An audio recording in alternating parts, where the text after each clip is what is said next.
Hey guys, welcome back to our technical ഫെസ്റ്റിന് മുന്നോടിയായിട്ട് നമ്മുടെ കോളേജിൽ നിന്ന് എല്ലാ ഡിപ്പാർട്ട്മെന്റിന്റെ ഭാഗമായിട്ട് ഫ്ലാഷ് മോബ് ഉണ്ടായിരുന്നു. അത് കഴിഞ്ഞിട്ട് നമ്മൾ ഡെക്കറേഷൻ എന്നൊക്കെ പറഞ്ഞിരുന്നു.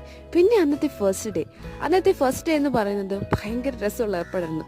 ആദ്യമായിട്ട് വോളണ്ടിയർ ചാർജ് കിട്ടിയത് എന്താ ചെയ്യേണ്ടതെന്ന് പോലും അറിയേണ്ട തേരാപ്പായിരുന്നു നടന്നതും. ട്രിപ്പിൾ ഹിസ്റ്ററിയിലുണ്ടായിരുന്ന ഞാൻ VR-ലെത്തിയതും അങ്ങനെ പറഞ്ഞ് കുറേ അങ്ങനെ നമ്മുടെ ടെക്നിക്കൽ ഫെസ്റ്റിന്റെ ലാസ്റ്റ് ഡേ ആണ് ഇന്ന് എന്താ പരിപാടി എന്ന് വെച്ചാൽ, നമ്മുടെ ഡിപ്പാർട്ട്മെന്റിനും വേറെ കുറേ ഡിപ്പാർട്ട്മെന്റിനും ഷോസ് ഒക്കെ ഇന്നലെ തന്നെ കഴിഞ്ഞായിരുന്നു. ഇന്നത്തെ ലാസ്റ്റ് ഡേ മെക്കിൻ്റെ എന്നുള്ളതാണ്. അതായത് മെക്കിൻ്റെ കുറച്ച് പരിപാടികളാണ്.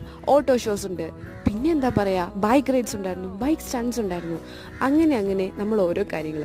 പിന്നെ ഇന്ന് നമുക്ക് പ്രത്യേകമായിട്ട് ഒരു പരിപാടി ഇല്ലായിരുന്നു കൊണ്ട് നമുക്കെല്ലാം നല്ല വിശദമായിട്ട് കാണാൻ പറ്റി. ഒടുക്കത്തെ ചൂടും പൊടിയായതുകൊണ്ടും എന്നാലും സാരമില്ല, എന്നാലും നമുക്ക് നടക്കട്ടെ എന്ന് വെച്ച് നമ്മൾ നടക്കുമായിരുന്നു. അങ്ങനെ ലാസ്റ്റ് നൈറ്റ് കൾച്ചറൽ ഫെസ്റ്റുമായി DJ